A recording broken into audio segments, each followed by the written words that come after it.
Yeah.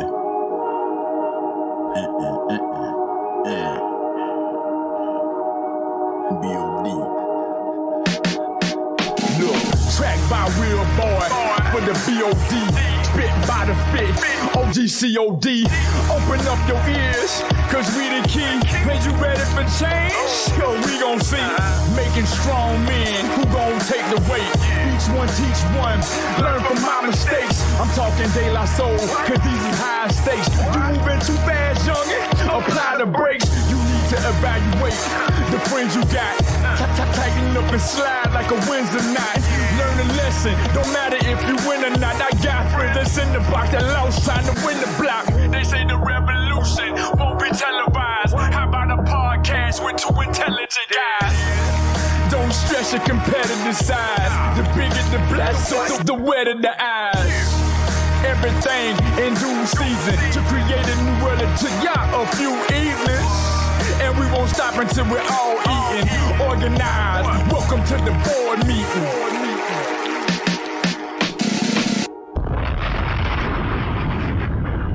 The Renaissance Boys are back in the building. Yes, sir. Yes, sir. Once again, it's on. We are the board of directors, and this is the board meeting. Make sure you check us out online at bodspeaks.com. My name is Gerard, and it is my distinct honor. It is my privilege to introduce and ask the wildest question you can ask in any podcast. Mike, what's happening, man? Hey, D, man, I love your glasses, by the way, man. But yo, let me tell you something, man. I just finished watching this press conference between Canelo and Caleb Plant for this fight they got coming up in November, and it's about to be lit. Somebody gonna get seriously injured in the ring. I'm so excited about this young dog because at first, I'm gonna tell you, like, I know y'all ain't in the boxing like I'm in the boxing, right? So at first, Caleb Plant was being really, really quiet about the fight, and everybody was talking about he was scared, he was afraid because he wasn't talking. But see, in boxing, there's this business that goes on that's really delicate, right? And fighters' egos are really fragile sometimes. So if Caleb had started talking trash, Canelo would have squashed the contract because he already been asking for like some outrageous demands for the contract anyway, because he the A side. Everybody come and see Canelo fight. All right. Well, the moment the ink was signed on that contract, Caleb Plant started talking trash. I mean, he talking cash trash about he ain't afraid. He got something for Canelo. He gonna knock him out.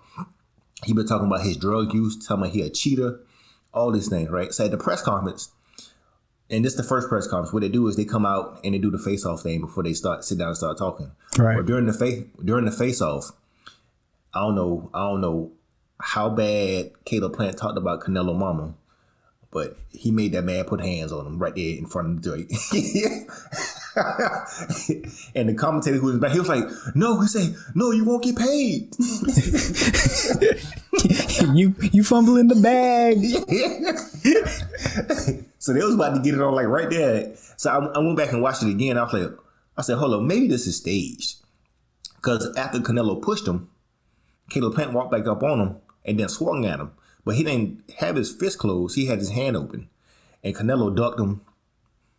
He ducked him and came back with another punch, right? But he had his hand open too. I was like, oh, is this fake or real? Then I thought about it. I was like, well, they probably really want to get at each other. But they realize how much money is on the line. And it's like, hey, man, I can't fumble the bag right now. I can't do it. I just can't do it. I just can't do it. I hear it's you. about to be lit. It's about to be lit, man. Because I'm just excited. Well, you can tell. I'm excited about it. Yeah, it's obvious you are very excited. I'm excited about this fight. And what I know is Caleb talking all this trash, he about to get murdered. he about to get murdered. Yeah. Okay, so yeah, so that's all I got, man. I'm with that. So that has been Boxing Minute with Michael Holloman. There you go. Beep, beep. Oh, man. But you spoke to it just a little bit before you went into your boxing diatribe. We got our main man, Danny Foxworth, the plug, is back with us for another episode. Oh yeah. Show off that hardware player. So yeah, everybody, if you want to see what he was showing off just now, you got to go to the YouTube page and watch the video. But yeah, so what's going on with you, man? What's been the latest, Danny? How you been feeling? Being alive is a beautiful thing, and feeling good is a good feeling. Once again, coming at you live from Lunch Meat Studios in the heart of Long Ridge. For the uninitiated, I am Danny Foxworth, a.k.a. Young Old, a.k.a. What's Your Wi-Fi Password, a.k.a. This is Long Ridge, a.k.a. Myron and Ronnie's Kid, a.k.a. the president of the Monk's Corner chapter of the Liz Cambage fan club, a.k.a. the president of the Monk's Corner chapter of the Stove God Cooks fan club, a.k.a. Marion Naturals brand ambassador, a.k.a. Roger Wood Sausage's most faithful and loyal customer, and last but not least, a.k.a. the Board Meeting Podcast, not one, not two, but now 5-time guest appearance champion. Amen. I mean, I say it's like that, and that's the way it is. I'll take that for data.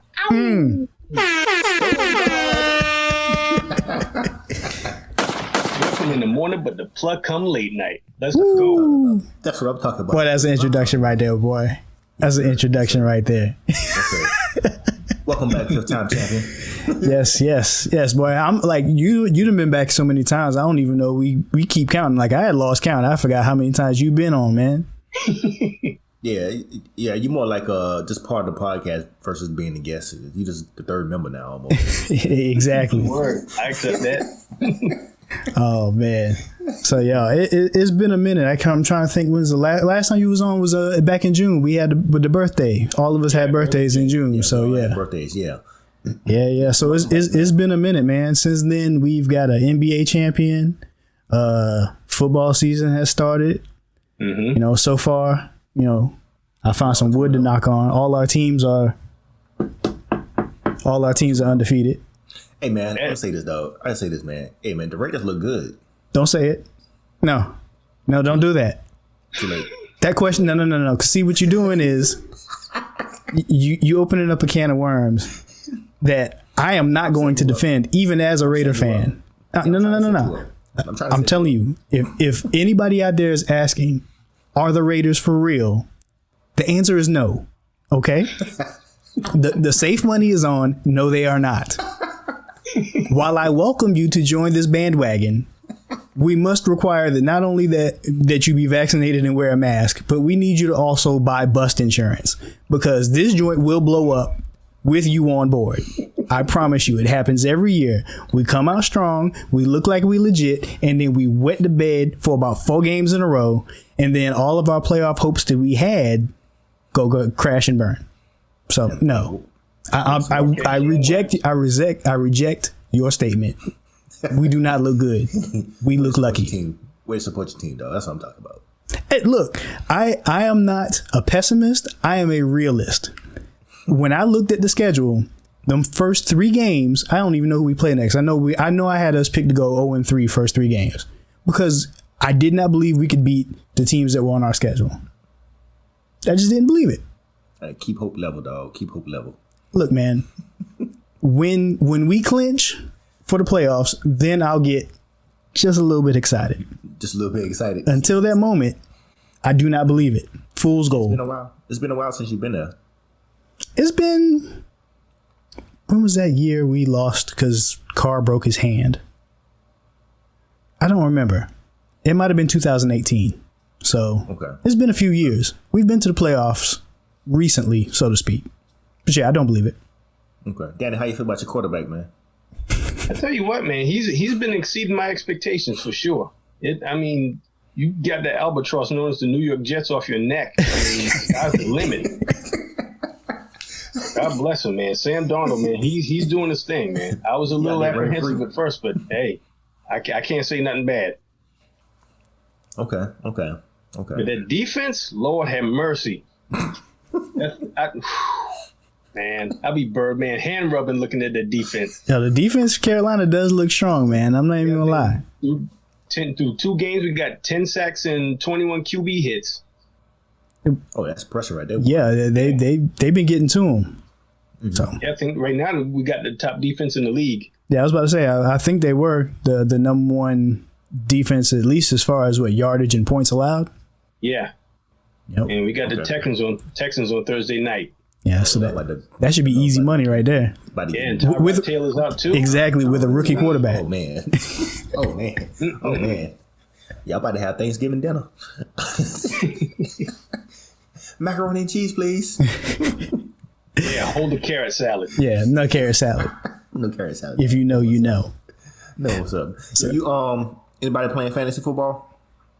Unfortunately, I am. I've never been into fantasy football. Never been into it? Oh man.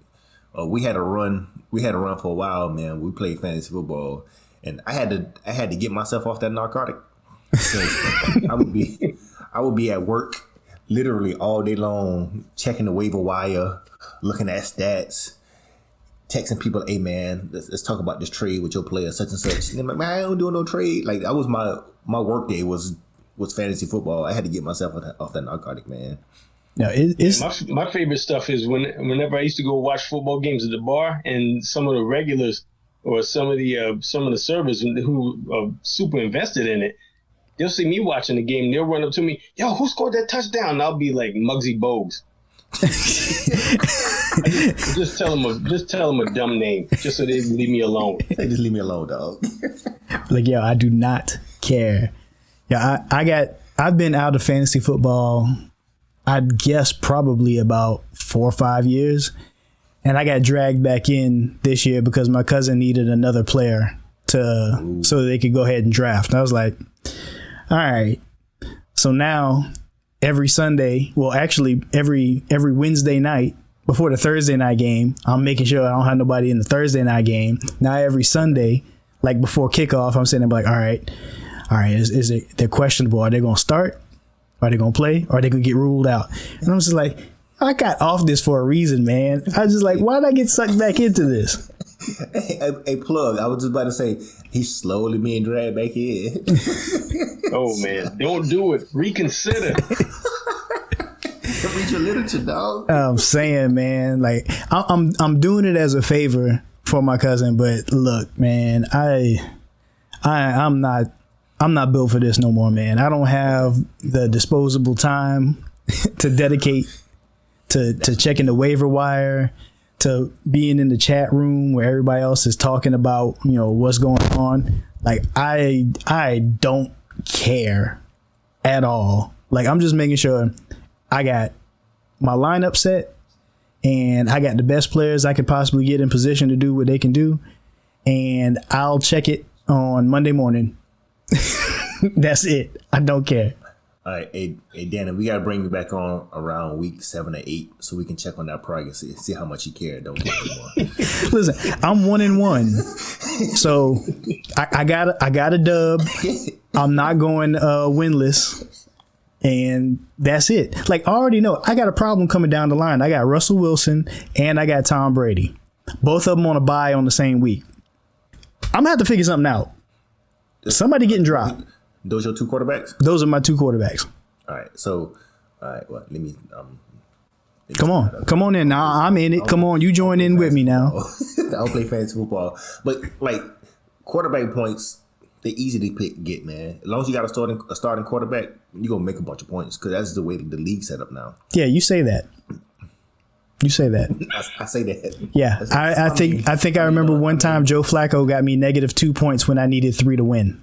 Okay, yeah, I would say, well, yeah, don't pick up like Joe Flacco. That like, well, not now, but I mean back when I was playing, like for real. Well, I mean, the equivalent to that now would be Andy Dalton, maybe. Oh God, I gotta be. Look, it's got to be like a 14-team league, and I got to be scraping the bottom of the barrel to be picking up Andy Dalton for anything. For anything, yeah. I mean, so as long as you get like a starting quarterback, you'll be good for 5 points. Yeah, that's what you say. Tom Brady thrown for what, 9 touchdowns so far this year? That's a beautiful thing. That's a beautiful thing. Yeah, it's all right. But yeah, I'm playing fantasy no more, dog. Hey, I'm gonna have I got I had Raheem Mostert, the running back for 49ers. He got injured in the first game. So the best running back available was Mark Ingram, which is not. He's still playing, dog? Yes. Where's he at now? He playing for the Texans. Really? Yes. Oh, wow. Wow. Yep. So I picked him up. He's on my bench. Like, he ain't really putting up no stats, but I mean, what other running back can I go pick up? There's nobody left. There's like nobody left. So he's probably going to end up getting cut week 9, make room for another quarterback. Derek Carr is still out there, so I got a little star next to his name. I'll come back and revisit him later. All right, well, check with me in a couple of days and I find out who the 49ers pulling up from the practice squad or pulling off the street. Because whoever the feature back in the 49ers offense is gonna get a bunch of yards, man. Yeah. But you say that as if he didn't get hurt week 1 and we're going into week 3 now. They already picked up who they're gonna get off the street, dog. You a little bit late. You're not helping.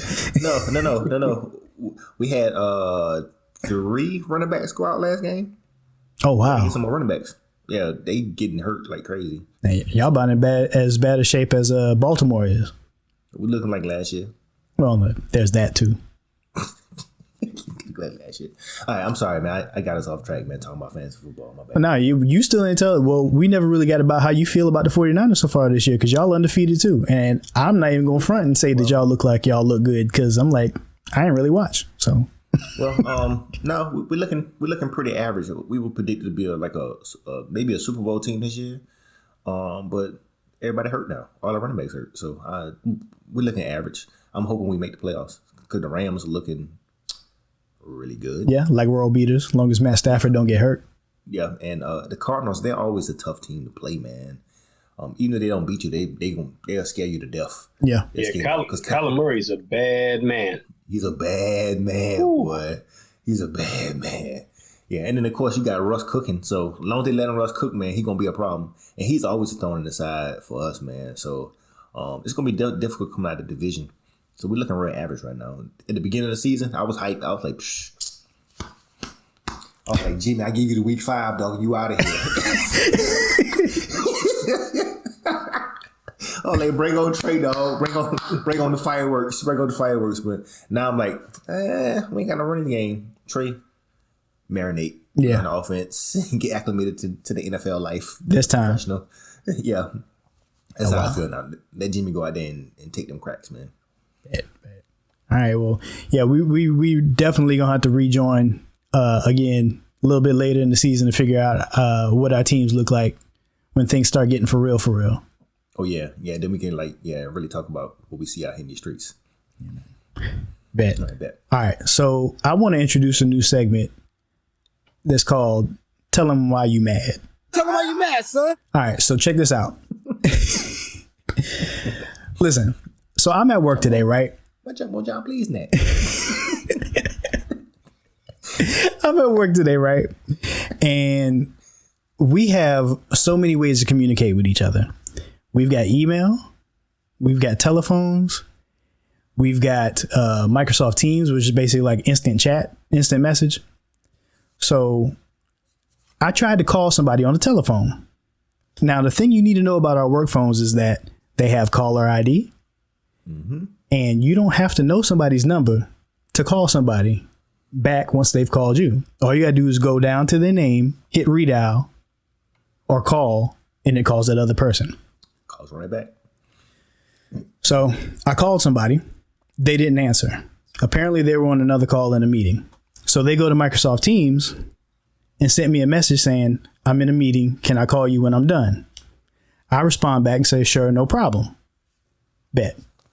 So a couple hours go by, but I knew they were busy, so I didn't really sweat it. And then next thing I know, I get an email from the person saying, I tried to call you at the number that was listed in Microsoft Teams, but it said that it was vacant. And I'm just like, why didn't you just go to your phone and find my name? If you saw that I was calling you, so you knew who called you, why didn't you just go to my name on your phone and press call or redial and call me back? Why couldn't you just do that? It's like technology is making us lazier and more stupid when it should be making us better and more efficient. But it's like we've got too many tools at our disposal that we just randomly pick one and then it doesn't do what it's supposed to do. And then we blame it on the technology. It's like, no, we have the tool. Just go just a little bit further. Just like, okay, if this was back in the day and I called you and you were on the phone, first of all, you wouldn't even know that I called you because we didn't have caller ID back in the day. True that. But now we do, so you can see who it is that's calling you. And not only can you see, but you've got all this technology at your disposal where you can actually send a message back to that person while you're still on the phone saying that I'll call you back. but you're not making the most of the technology to say, okay, first of all, why are you looking up the number in Teams? Why not just hit me back on the phone? Yeah, I just called you on the phone. Man. Yeah, look at the phone. Or here's the other thing. Every email I send got my phone number in the signature. You could have got it from right there. So why go to a tool that I did not originally use to contact you, look up what my phone number is in that tool, find out that it hasn't been updated in that tool, and then just be like, I'll send you an email. So they said vacant, right? Yes. It said vacant. Yes. It said vacant. Yes. And they called it anyway. Well, you didn't know it was vacant until they dialed the number. Because you dial a number, the person's number you dial shows up on your screen. Oh, well, I thought it said it in there. No.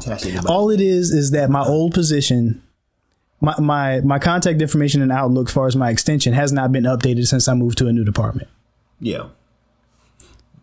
But it's in the signature of my email. It's also on your phone from when I called you earlier. Yeah, because I was about to say, because if you call me, the first thing I'm going to do is look at the number that called me and just dial that number back. And the thing is, it's not like, oh, well, I don't know which number was his. You know which number was mine because when I called you, my name showed up. And I know that you saw my name show up because you reached out to me on Teams to tell me you were on the phone. And the only way you could have known that is if you saw my name show up on your phone. I just want to know, why is technology making us more dumb? Why? Like you said, it makes us lazy, man. It's like when you go ask somebody, hey, man, what's 7 plus 3? And they pull a calculator out. Like, what are you doing, dog? Like, it's not even a difficult problem to solve. 7 plus 3, let's get it together. Use your hands. But yeah, I mean, that's kind of like what happens, man. It seems like the better technology gets, the less we decide to use our minds. And it's really hurting us, man. I think it's really hurting us, man. That's why so many people make bad decisions because they're not thinking anymore. They're not having to think because technology is thinking for them. It's like people who drive, bad drivers. Like the Tesla comes out and it's a self-driving vehicle and it's all wonderful. And you get behind the wheel and you let the car drive for you, and then you get an accident and you want to be like, it's the car fault. No, it's your fault, dog. Why you weren't paying attention? Exactly. You see it like running up on the car, like push the brake, player. Like, what we doing here? Yeah, it's just wild, man. It's up there on the level of people going on social media and asking a question instead of just going like literally one little space higher into the address bar and typing in the question into Google and getting the answer. It's like being on the internet, on social media, and asking a dumb question. Well, I should say dumb question. Asking a question that you could easily find the answer to yourself is similar to standing in the grocery store with a pocket full of money talking about you wish you had something to eat. Everything you need is right there in your hands, in front of you, within your grasp, and you gonna stand there in the middle of the bread aisle talking about I sure is hungry. Come on, man. You got all the tools that you need at your disposal. Use them. If one don't work, use the other. We got 6 of them. Just tell me why you mad, son. I'm mad, son.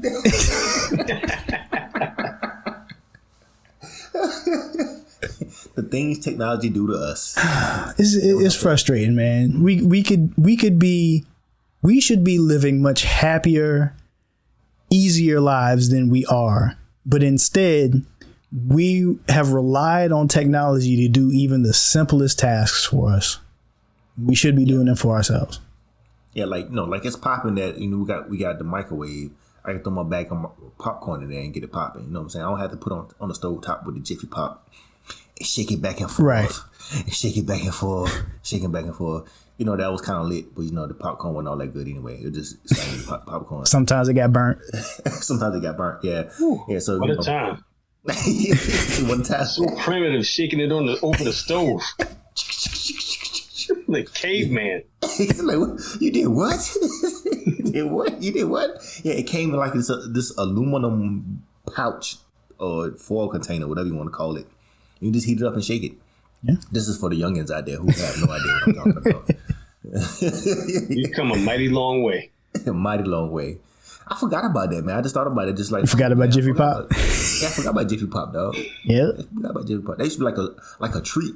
Oh yeah. Now I can go buy popcorn by the loaves and throw it in the microwave anytime I want to. Yeah. Which is like my go-to snack at night to keep me from eating really bad. I get some less buttery popcorn and pop it and eat that, and I'm like, this ain't got no butter on it. This ain't all that good. I don't think I'm gonna finish this bag. I'm straight. I'm gonna drink me some water and go to bed. Yo, you know what you really need to do though? Get you an air popper and just buy the kernels.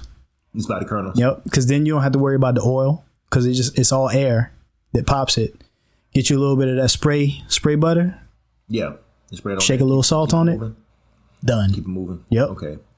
That's a good move. Noted. Right there. Yeah, because like real talk, for what a bag of popcorn when you buy the box of bag popcorn, it almost comes out sometimes like maybe 75 cents, $1 a bag almost. Like it ain't cheap all the time, bro. And then you once you depending if you get the snack bags, then if you get the snack bags, you can eat that whole thing and still be hungry. If you get the full size bag, you'd be like, damn, I can't finish all this popcorn. So it's like when you can measure it yourself and put it in the air popper, bruh, ain't nothing like it. Oh, that might be popcorn, especially like on movie night. Yep. Just eating a bunch of popcorn for no reason. Yeah, that's. No. But let me tell you, we've made so many different kinds of popcorn from the air popper. Like we've melted white chocolate, crushed Oreos, had the cinnamon. And we did that. We did the cinnamon toast one where you melt white chocolate and sprinkle cinnamon and sugar on top. Yeah. Word. Yeah. Dog, this is I'm taking all kinds of Yeah, that sounds like the move right Yeah, man. Just go to Target, get you an air popper. You can get a canister of just corn kernels, like $4. And it'll probably make more than your box of microwave popcorn would. And you're not using the oil. And you're not using the oil. Okay. Yeah. All right, dope. It's on now. It's on. So next time we come for a podcast, you see me chomping on popcorn. I'm like, man, I just got something fresh out the air popcorn flavor. Hey, no doubt, man. And that's the other thing with the air popper. You ain't got to worry about anybody burning it, and especially with 2 kids in the house, man. Without fail, somebody used to burn a bag of popcorn around here all the time. Push the popcorn button. I pushed the 3. Push the popcorn button. It's programmed. Just push the popcorn button. And of course, you remember the time that somebody put Danny. I don't know if you remember this.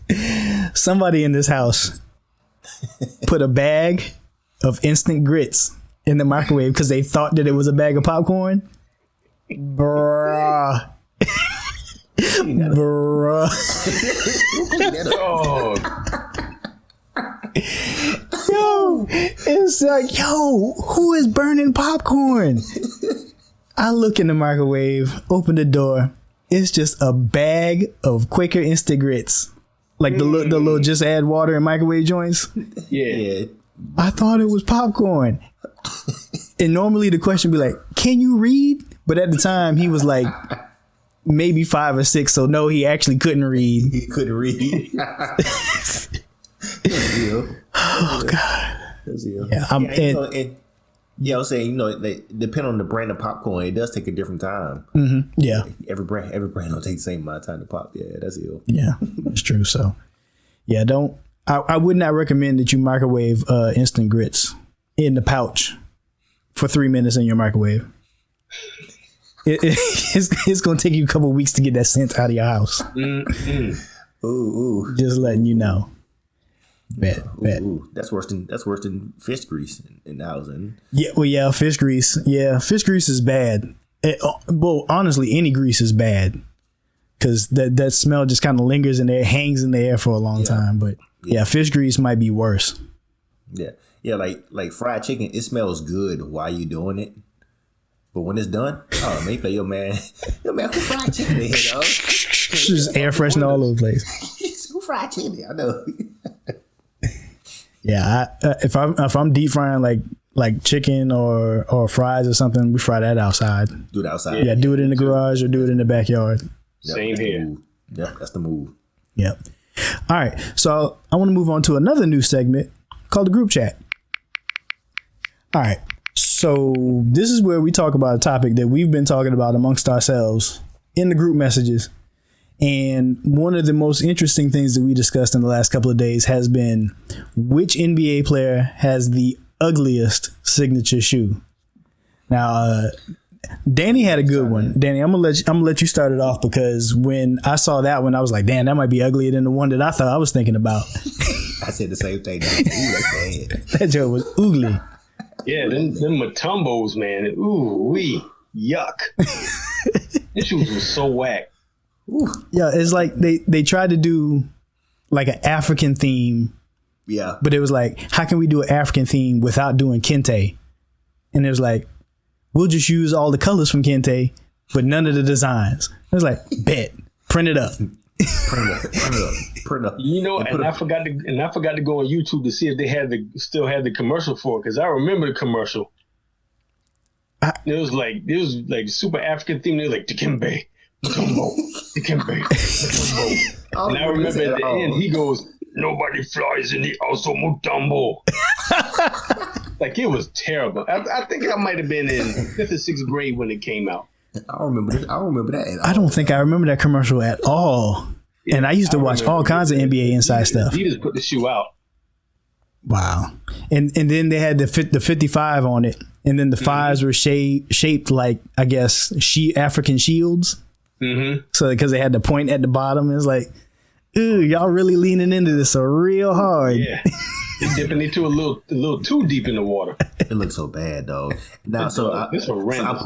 I pulled it up with somebody wearing them, and what makes it even worse, the tongue is one of them fat tongues that you gotta stick you gotta stick your pants behind it for it to work right.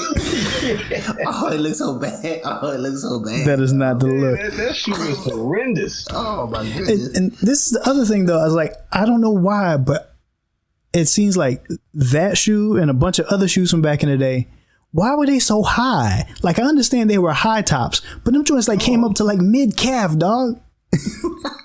Like the shoes that the sinners used to wear. I remember, like, I always wanted a pair of Ewins as a kid, and I saw they were bringing them back, like maybe 2 or 3 years ago. I was like, you know what?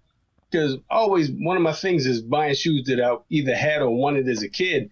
And I went back and saw them things on the rack. Man, them Ewins look like moon boots, bro. I was like, my God, were they always this big? It's just like another shoe that I got that was on my list of holy grails. The rookies, the Shaq Attacks that he wore his rookie year. Oh my goodness! Not the Shaq Gnosis, the other one. It was like blue. It was blue, white, and black.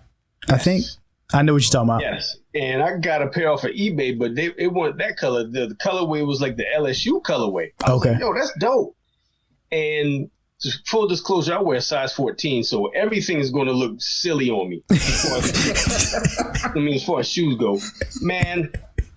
When UPS dropped that package off at my doorstep, dog, I thought it was something else. I was like, what else did I order? Why is this box this big? And I opened it, I was like, oh my God, boy, buyer's remorse. I wore them like twice. I'm like, man, I can't do nothing with these. I look foolish in these shoes. Oh man. But that's wild though, because that was a shoe. That's a signature shoe from a big man with a big foot. So it should have been designed to look good on people with big feet. With big feet, yeah. Yeah. But not on me. I look like a child, like wearing a size 10. The visual, it was so bad. Oh, man. Like, man, that looks terrible. Man, that was a bad looking shoe, man. Yeah. Yeah, that... Nostalgia, dog. I could only imagine what size. Like, okay, like the biggest shoe box in my closet right now is the box that my 6-inch Timberlands are in. The 40 belows. Yeah. Double soles. Okay, that makes sense.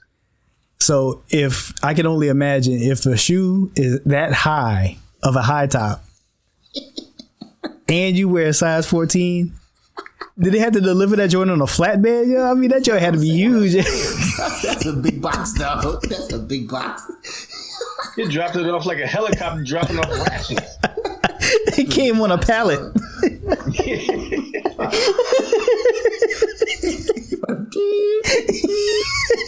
Yeah, you get an email notification. It didn't say drop. Like it didn't say they delivered your shoes. It just said duck. You put an extra charge on your job. Like, yeah, this is an extra heavy package. Oh goodness. Oh God, I'm hot. Oh God. Okay. Oh, Yo, Mike, tell us about the one that you pulled up, man. Because that joint, talking about on the ugly scale, that had to be an 11 out of a 10. So, I mean, some people just have zero sense of fashion, and you kind of figure that this particular player didn't have any sense of fashion. And then he came out with a shoe, and you're like, oh, he has no sense of fashion whatsoever. Because not only is the shoe ugly, he went with LA gear. Come on, man. Have you ever seen a hot pair of LA gear? I ain't never seen a hot pair of LA gear, dog. Never. But Karl Malone decided to team up with LA gear to drop a shoe. And that shoe is terrible. Terrible. I mean, it's one of those shoes where you string it up and then you still have the strap that goes across the string. Come on, son. Like, what are we doing here? Oh, I'm man. going to lie to you. I had a pair of LA Gears in 10th grade. I mean, in 5th grade, sorry. Yeah, I was about to say, now 10th grade, you a little old to have LA Gears in 10th grade. Yeah, in 5th grade, I had a pair of LA Gears. Well, you ain't had no choice in 5th grade. They were forced upon you. No, well, you know what? It was also a personal choice. I just did it just to be different.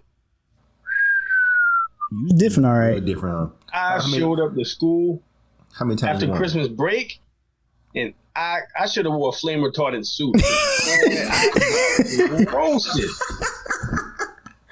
Dog. Was that your first and last appearance in them LA Gears? Yes.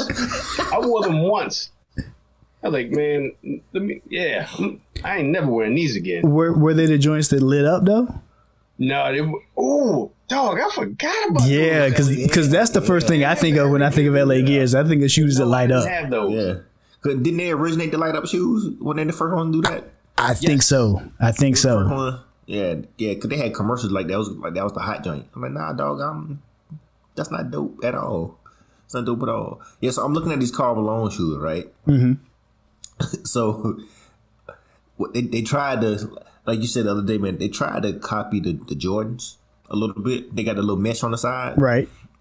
But the front of the shoe is not round right. It's kind of like almost to a point. Which is stupid. And then it's a high top. Like it's that one of those high tops.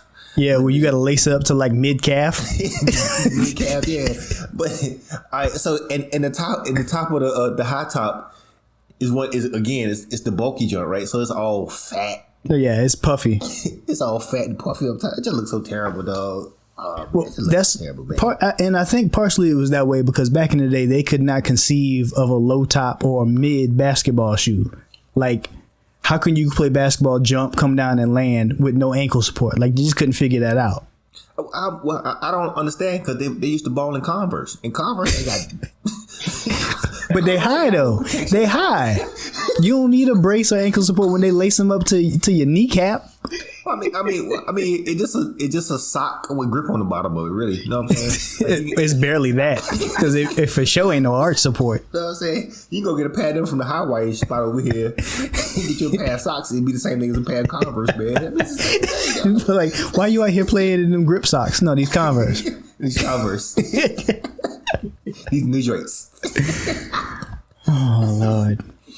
But yeah, the LA Gears, the ones I'm looking at, they bit Jordan heavy because that little mesh on the side, that's a Jordan 5. That's a Jordan. And then like the hump underneath that in the midsole, that's a Jordan 4. That's a Jordan. Yep. And then the air bubble, that's a 4. I was about to say they even got the air bubble on the back, right? Yep. It's like, yo, how could we take a Jordan and make it as swaggerless as possible? Right here. And then they took like the least attractive portions of the Jordan and then like, not quite right yet. Let's slap LA Gear logo on the heel of it. On the heel. Yeah. Mwah, perfect. Free joint. How about that? Yo, and you know what's funny about this, man? Like, I was the one who started this topic in the chat, and I think the shoe I picked is probably the least ugly shoe out of the three of them, and I thought it was pretty dang ugly when I picked it out. You know, I'm not mad at those shoes. You like Paul George shoes? I mean, not in particular, but those shoes, I don't know. It's something about them. I like the Easter colors on it. It's the colors. Yeah, I saw myself. I was like, that's something I can rock outside, like at the family picnic or something like that, with a pair of white linen shorts or something like that, and be chill. like I'm not mad at the color. The colorway is dope.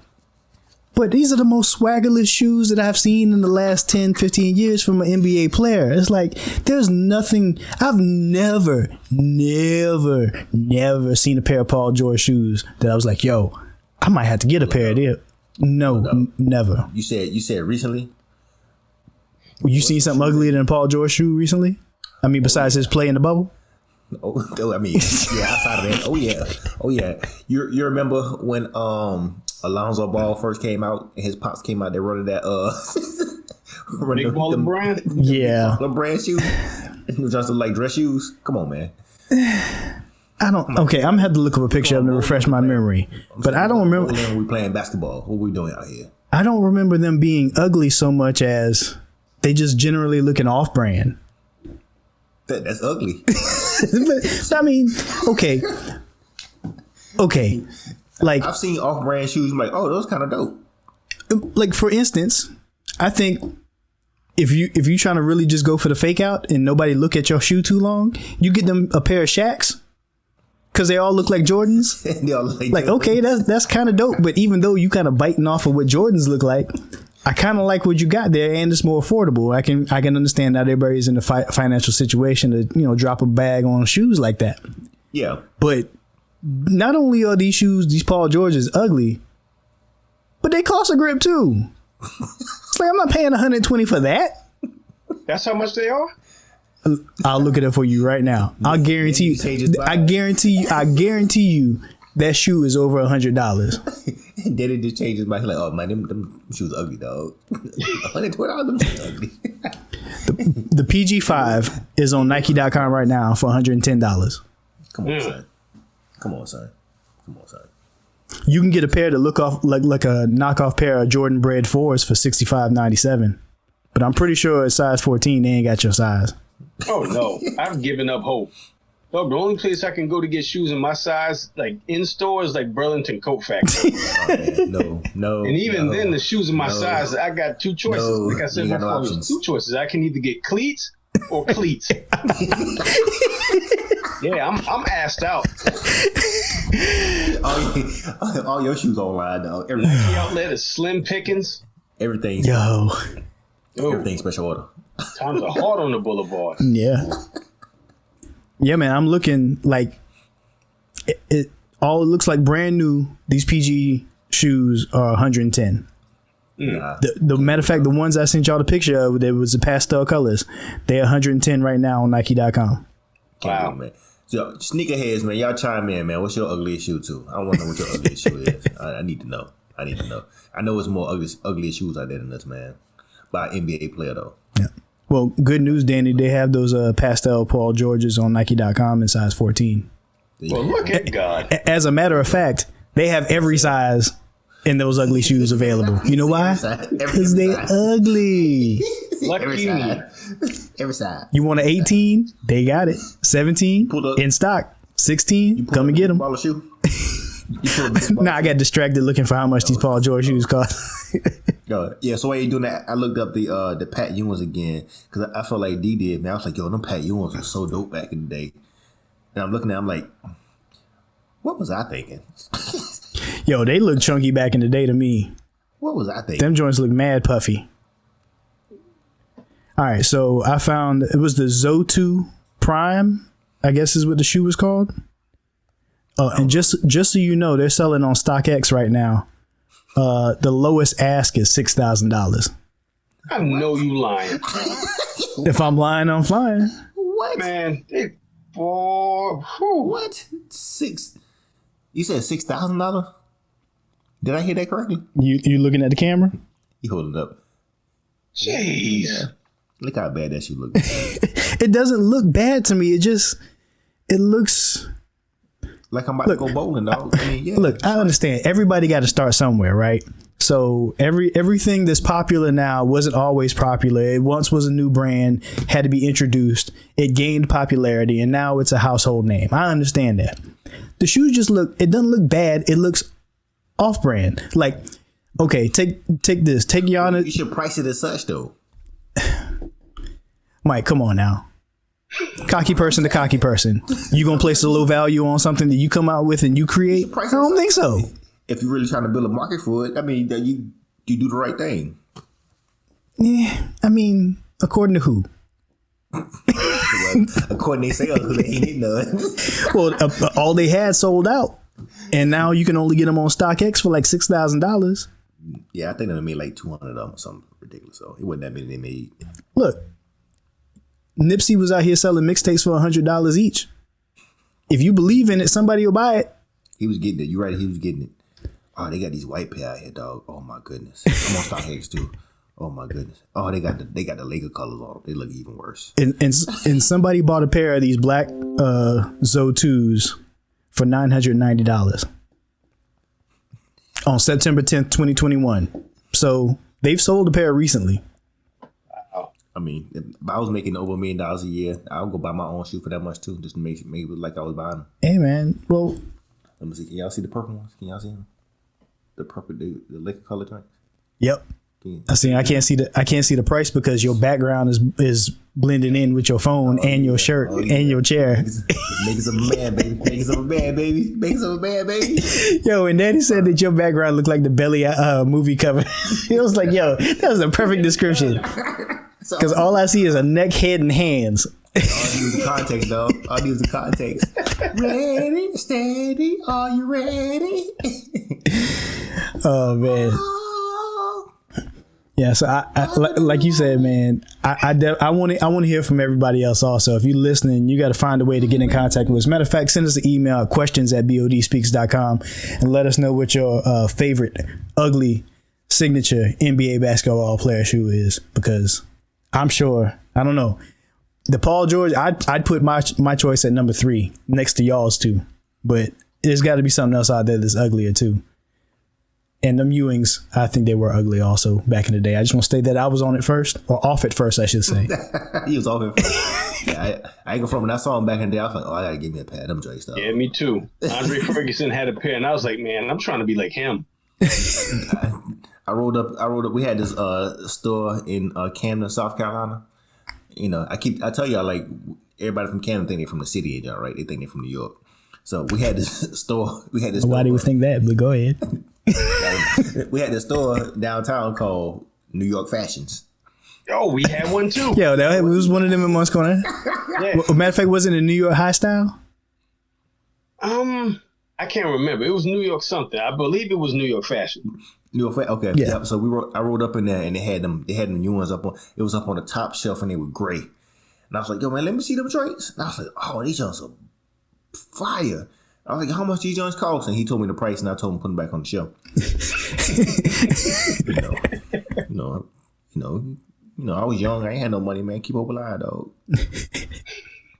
Yo, you talking about New York fashion? That reminds me. It wasn't exactly New York fashion, but every now and then you can go in there and find a couple of things. Remember Barron's back in the day, Danny? Mm-hmm. Yo, if you wanted to find like 3 items that were in the latest fashion and be followed around by the sales associate the entire time you were in there, and maybe luck up on a couple fly items, Barron's is the place to go. Barron's is still around too. I don't know how, but yeah, me either. I ain't been in there in years. I bet you they still selling all white New Balances and duckhead pants. Oh, duckhead, you boy. That was a nasty time, boy. Hey, boy. Lord have mercy. I used to be duckhead down. You went back, boy. You get them duckhead slacks, dog. Them khaki pants. They had the green duck on the pocket right. Had the label in the back. Ooh. But the thing is, I had like all the colors of the duckhead shorts. That thing is, I was knock-kneed like nobody's business. So I didn't help myself at all. Antonio Simmons, God rest his soul, he used to flame me in that locker room when he saw me with them duck heads on. Yeah, and I was like, yeah, I'm gonna go get me some cross colors. You had like the future color ones and all that, right? Too. It was they just all came like them Easter light color joints, man. Them duck head shorts. I had like khakis, red, green. Basically, all the colors, the cross colors came in. I had them in those same colors, but then they were in duck head shorts. He said cross colors. Oh, we going old school fashion talk today, man. Yo, cross colors, dog. Cross colors, duck head. What we gonna talk next? We gonna have Quicksilver t-shirts. I was about to say Carl Kanai, dog. I had it in my mind. I was gonna give me a Carl Kanai jean outfit and them Pat Ewins, dog. I was gonna kill him, dog. Carl Kanai, the major damage jean suits. Major damage.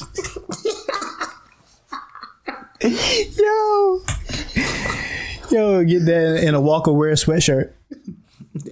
I still rock a Walker Wear sweatshirt. Them sweatsuits, they be looking nice. Oh man, I wonder like where could you go to find that stuff? Like I know they ain't still making some of it, man. Like you could probably go to Barron's. I bet you they still there. Barron's are so stuck in the 20th century, it's ridiculous.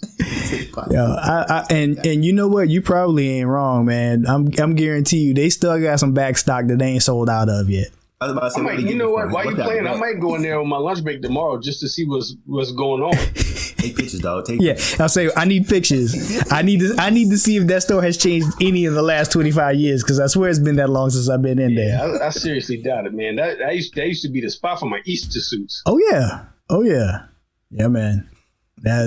I remember being in there with my grandma on many of a Friday on her trip to pick up her needs and stuff, her groceries and all that every week. We'd have to make a stop at Barron's and Lord.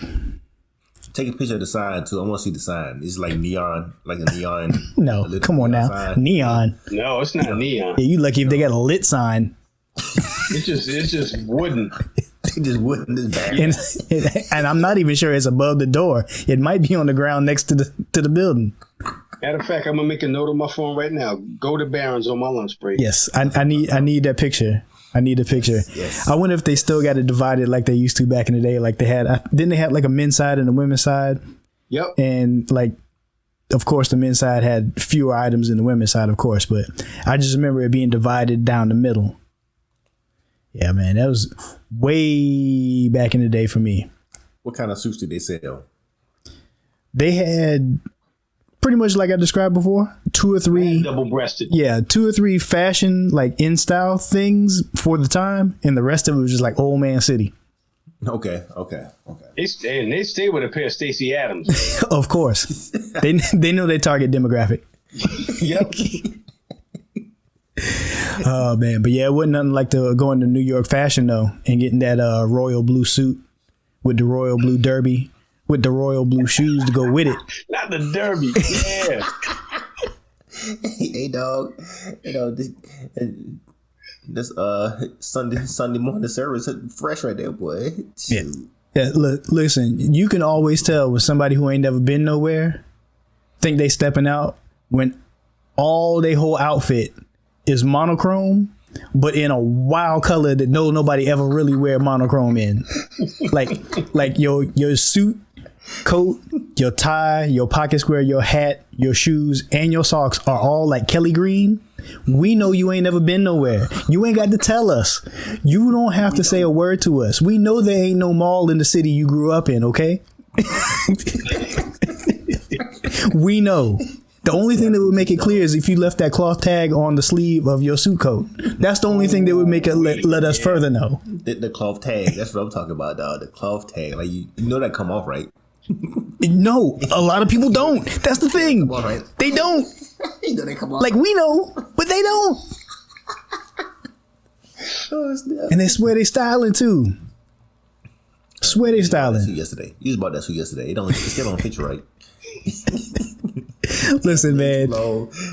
That's the one thing I know. Every year I go to church on Easter Sunday. I'm like, how many cloth tags am I gonna see today on sleeves? Yo, they have the freshest shoes on you ever seen, but you can't see them because their pants lay too long. It's like a bell. It's like a bell bottom covered, like hovering on the ground. They joint. Oh god, it don't look like they walking. They just hovering across the floor. It's like them Tracy McGrady pants. Look like they got drafted in 2003. Yeah. Oh god. Oh man. Oh god. Yeah, that was a good trip down memory lane right there. Nah, for Yes, sure. sir. Yeah. I think I might still have 1 or 2 extra large shirts in my closet. I don't know why I'm just keeping them for sentimental reasons, but I probably need to go ahead and let them go. Oh, I do. I got an extra large in there. Knowing full well you ain't never been size enough to wear an extra large. Never been that size, but I definitely got it in there. When I was smaller than I was now, I was wearing extra large. No, that's the thing. I was $150 graduating high school and my entire closet was extra large. How?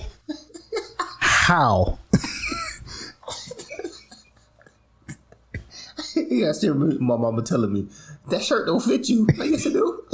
Yes, it do. Yes, it do. And the edge of the sleeve down here on my arm is just... Yo, like it do fit. the shoulder seam hitting you mid tricep. Feel like, nah, it fit. It fit. It's all good. For a short sleeve shirt to stop at your elbow was like, yo, this thing tight. I know, like, ooh. Like, no, that's your size. You know, I can barely... Oh goodness. Yeah, I still got extra large on there now, man. Yeah. I don't wear them no more. I can't wear them no more. Well, I could, but I just look crazy. But oh man, I got tears coming out my eyes. all right, so let's go ahead and change the pace real quick, and let's move on to our last segment, the message. All right, Mike, it's all you, homie. All right, man. So as we've been continuing talking about the 6 ways of manhood, today I think we want to focus on being a provider. This is a topic that most men, when they see up being a provider, like, oh, I got this, man. I'm a provider. I got a job. I work. And society tends to lead you to believe that being a provider is all about giving money. Like, as long as you're giving money, as long as you're able to pay for the bill, you know, as long as you're able to supply material possessions, like, you are a great provider. But I'm here to tell you that you're wrong, because there's a balance in being a provider, because there's 3 parts to being a provider. We call it talent. We call it talent. I forgot. Time. The 3 things. Yeah, that's it. Time and treasure. time and treasure. Yo, you still thinking about them extra larges you got in the closet? My bad, dog. Yeah, so talent, time, and treasure, man. Like it's a whole something to being provided. So there's always a balance there. And when you're out of balance, you're not a great provider. You can be providing all the money in the world, but if you're taking all your time chasing that paper, then your treasure and your time is out of balance. And the people that need that treasure, that need that time and that talent from you, they're not getting it. So you need to be able to balance those things out, man. I'm gonna stop talking now. I'm gonna let G jump in, and then I'll come back in. But I just kind of want to introduce that segment talking about being a provider, because it's very important, man. It's something that we all need to focus on and be concerned with, but we need to make sure that we're balancing that being a provider out properly, because, man, it matters. It matters. Yeah, absolutely.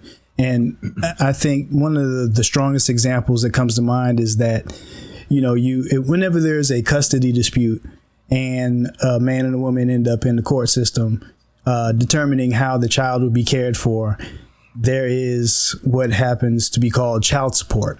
Yes. Whereas that support is only ever discussed in terms of what the finances will be, what the responsibility of whatever person is asked to pay, how much they will be paying. And the tendency a lot of times is to think that when someone pays that support through the financial contribution, that they are providing for that child's needs.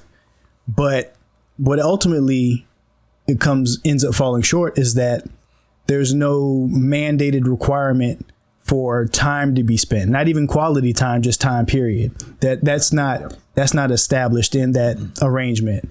There's no talent, there's no knowledge that is being required to be shared with that child in that arrangement. The only thing that's focused is the financial arrangement for them to survive and to maintain their whatever lifestyle or supply whatever financial needs that they may have. And I think because it's established by the judicial system, people look at that as an official body that is supposed to, I guess, in some sort of way set a standard, that they forget about the other things that the child will need. And yes, while the child does not have to worry about where they will lay their head at night, or rather they have clothes to put on their body so they can stay warm, or rather they have a meal so that they can survive and focus when they go to school, we're still forgetting about the other parts that they need. Who's going to show them, if it's a young man, who's going to show them how to tie a tie or to hold a door open for a young lady? Who's going to actually impart that wisdom into them to give them that support that they need in that aspect? Who's going to provide that? Who's going to actually spend the time to listen to them, to hear their concerns, and to show them that, when they're going wrong, who's going to put them in the right path? Who's going to dedicate that time and energy to the child and provide those things that they need? So I think because of that type of system, because of that setup, a lot of people will tend to believe that, well, they want for nothing, they're fed, they're clothed, they're housed, they're fine. And that's not the case. And I think if we can get more people to understand that being a provider is not about just the finances, just not about what you can give monetarily, but what you can give of yourself, what you can give of your time, then I think that we'll be in a lot better shape than a lot of people are today. Yeah, I find it interesting to use the term they want for nothing. When if you talk to a child, they want you. Like they're all wanting for a ton of things. And it mainly involves you being there with them, spending time with them. Just being there. I mean, you don't have to, whenever you get your child, you don't have to go do things with them or go spend more money to enhance that experience with them. Really, they just want to spend time with you. Like, man, just crack open a board game and play a board game and just have a conversation with them. Just talk to them, man. Like, they really enjoy that more than you trying to do something with them, take them to the movies or I would say take them to like Frankie's Fun Park, but that's not true. They all in on that. Yeah, they be wilding out at Frankie's Fun Park, yeah. They all in on that. But I mean, but really, what it is, they're looking for you, the person that they really need to have as part of them. And how else can you share your time with them if you're not spending time with them?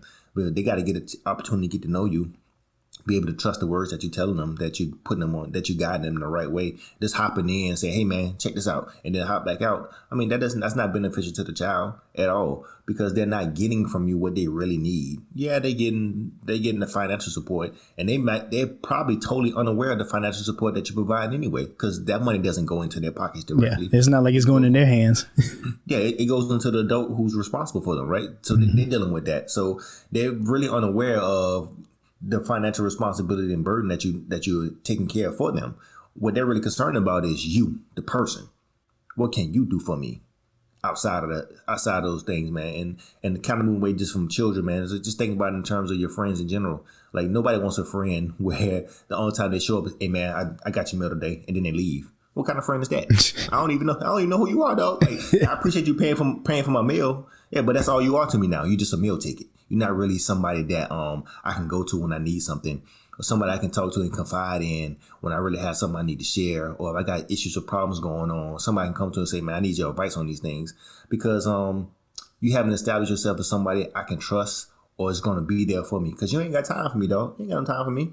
You ain't got enough time to sit down and have a meal with me. How are you going to have no time to sit down and have a conversation about something I got going on in my life? So you need to take that in consideration, man. It's not about the money. It's about you as the person as well. And the money is a part of a whole sum of things you need to provide in order to be I can't say that. I'll talk about it all the time. You can't use the definition of the word. You can't use the word in the definition for the word. Yeah. I was just about to do that. I had to stop myself. Yeah. So if you're not unable to give those things to a person, you're not a great provider. You're out of balance. Yeah. And I think it's also interesting the fact that you pointed out a lot of times we like to talk from the aspect of men and children or men and family, but there's men in friendship as well. I mean, we got Danny here with us, who is, our friend. we're able to have a relationship with him, but we, instead of just saying, like you said, I can't just say, hey, Danny, let's go hang out. I'll buy your meal, and then never see him or speak to him again for several days or several months or what have you. That relationship is not one that's in balance, because we're not taking any other component in. And while sometimes, depending on the relationship that you have, the financial end might be the one that's needed least, and your time and your talent is the one that's needed more. Like, now, Danny, I wanted you to actually, speak a little bit from the aspect of the fact that, we can talk about children, and we've got our own personal experiences from, me and Mike being fathers, but all three of us can speak from the aspect of being someone's child and understanding what it is that we actually need. But just, share with us what you think it is that means to be a provider, because I think you definitely can come from a perspective that we don't necessarily think about sometimes right away. Well, I would say from the standpoint of being a provider, just even in the realm of like with my parents, if they call me and, I could come over and, they need me to help them do something. I mean, that's not a problem. Like, they've done so much for me. I mean, the least I can do is return that favor. Right. And sometimes even, it can go beyond labor.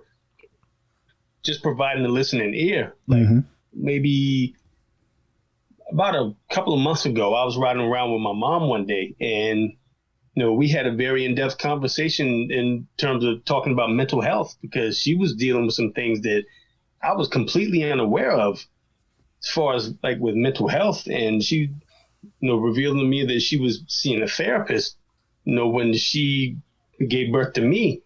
And, I was telling her about, dealing with anxiety, and especially how much it's heightened, during this pandemic. And, her opening up to me let me know, okay, I can confide in her, and I can, be forthcoming with her, and she can be forthcoming with me. And there's no judgment. It's just come from a place of understanding where one another is coming from. So she's able to provide that listening ear, which was, not thinking of it. It was incredibly beneficial for me. Yeah. Yeah, man. That's actually a perspective I don't think I've given much thought to, because, like I said, I'm thinking about being a child myself and what I needed, and also now being a father and what I need to provide for my children. But, I guess to a certain degree, I look at a relationship with my parents almost from the standpoint of, how could I ever repay them for everything that they've given to me? How could I ever provide them with anything when almost everything I got, within me came from them? But that I can see absolutely how that could be a mutually beneficial relationship, not one where it's just where you're looking at it strictly from a standpoint of, like you said, it's not just providing labor, helping out around the house or anything like that, but actually being able to have conversations. Because as weird as it may seem, at our big old ages, we're adults just like our parents are adults. Yeah. Even though we're younger, we'll always be younger. But we sometimes, well, I say personally, sometimes we look at ourselves as still children, not only from the aspect of their children, but from the aspect of, looking at them with reverence and feeling as though we're there to soak up information from them, when in reality, we have experiences, and I don't necessarily call myself my parents' equal, because there's still a layer of respect there, and I'm not just going to jump above that. But there's experiences that you have the opportunity to share, because yes, while you are their child, you are now also an adult, and that gives you a certain level of permission to speak on things in a certain way that you probably couldn't have gotten away with when you were actually a literal child, but now you can.